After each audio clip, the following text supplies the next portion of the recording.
Georgia has the third highest number of uninsured Americans in the country. Catastrophic. And so the Republican majority has looked at the state with the third highest number of uninsured Americans and said, that's what we want to model our Medicaid system after.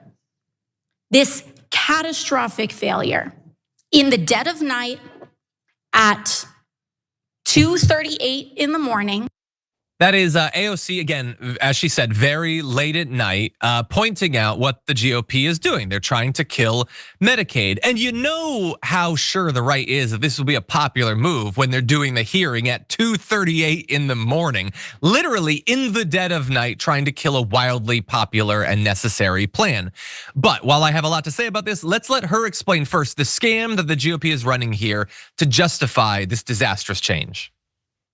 I understand that the Republican majority wants the American public to be sold into accepting this by saying, you know what, we are secretly paying for Medicaid for every Venezuelan in the world, and that there are millions of 8-year-olds getting sex reassignment surgeries on Medicaid dime. And if we just take all of that, that will somehow make your Medicaid, cut that and make your Medicaid better. Sounds ridiculous because it is. This bill is cutting nearly $1 trillion in Medicaid spending overall.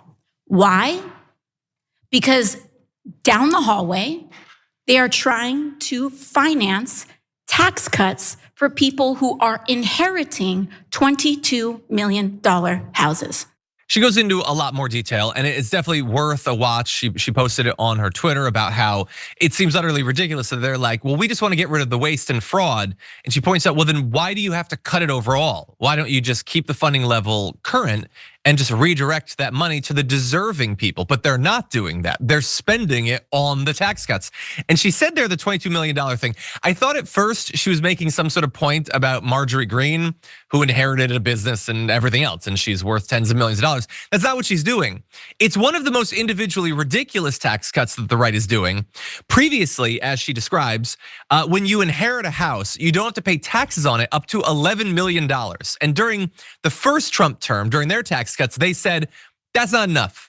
I want it to be twice as much. No taxes on a house up to $22 million, which was good for a lot of working class families who routinely are devastated by the taxes on the $20 million homes that they inherit. And so if they don't re-up it, that will go away, and you'll only again be able to deduct up to the first $11 million. But no, they're saying it has to be $22 million tax-free. Man of the people. Populist, right-wing populism, $22 million, no taxes. And hey, if that means we gotta throw a bunch of people off of Medicaid, then so be it. We're men of the people.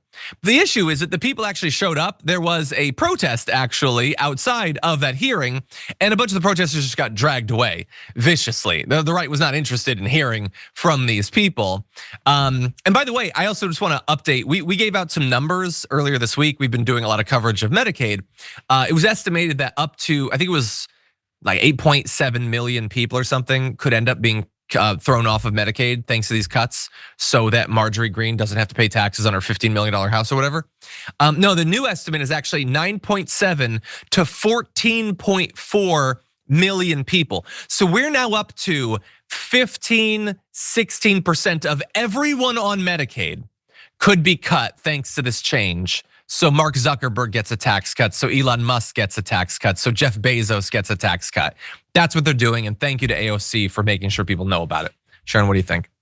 And you know who's gonna pay when those nearly 15 million are cut?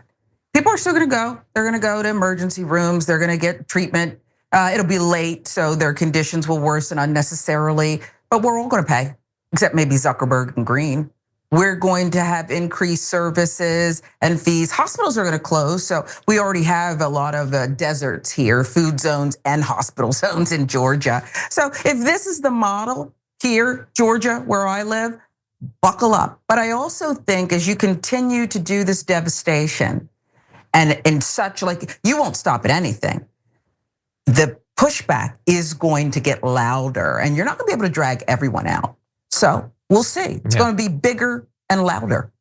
Yeah, and like I feel bad. Like these, I love that these people showed up to try to fight against this. I love that AOC is pointing it out, but I also know their right will stop at nothing to get this done. This is again, there's lots of stuff that the right will do, a lot of it to distract the peasants or whatever. There's only one thing they have to do, and they have to pay back the investment the rich made into getting them elected. And this is how you do it. Every time you elect a Republican president, you get trillions of dollars of tax cuts being given to the wealthiest people. That is an absolute guarantee. Take it to the bank. It's happened every single time in my life that we've elected a Republican. It always devastates the economy while also defunding necessary government services. I don't know why regular people keep voting for this over and over again. It's a fool me 8 times situation for many of these voters, but that's where we're at. And the best I think we can honestly hope for is to spook some Republicans into making it not as bad as it would otherwise be, and then make sure people know about it so we can devastate them in the midterms. And that's really at this point all that I'm honestly hoping for. But I want to let you know about one more aspect of this before we move on. And this makes it even wilder, the scam that's being pulled. Politico reported early Wednesday that, quote, after hours of debate, Republicans in unison voted down a Democratic amendment that would have required the Health and Human Services Secretary to certify that the GOP bill would not reduce any Medicaid benefits offered by states, pointing to President Donald Trump's repeated pledges to protect the program. So they literally said, you keep saying it's not gonna throw people off of Medicaid, then let's just make sure that it doesn't do that. And they're like, no. That thing that we said, that thing that Trump said, no, we're not doing that. Shut up, get the hell out of here. And so it couldn't be more obvious. Any final thoughts? No, I just think that this has to come to a head. And when and how, you're right about the Republicans, even before this MAGA craze. You just have to, they're not gonna stop themselves. They're, like you said, they're gonna stop at nothing. And this is a very scary time. I'm also worried about people like AOC, who beautifully explains things. She's intelligent based on her background, what she's been through as a young woman, what her own party does to her. Nobody does it better, I think. And that actually worries me for a myriad of reasons. Yeah, no, 100%.